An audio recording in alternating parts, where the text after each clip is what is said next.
2025 оны Гранд Завардсын оны шилдэг эмэгтэй тамирчгаар гээд шалгарсан. Одоо маш их баяртай байна. Гинтл дуудаад тэгээд айгүй гоё байна.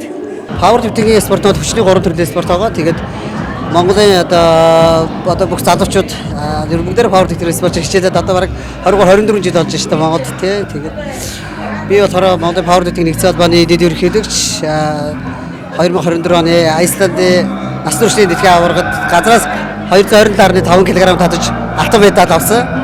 Сая 25 онд 11 сард оны өмнө Өрмийн улсад зохиогдсон насны хүртний дэлхийн аварга шалруу тэмцээнд 14 орны тамирчидтай одоо үзэж одоо 257.5 кг сууж мөнгөн медаль, 232.5 кг газраас татаж мөнгөн медаль.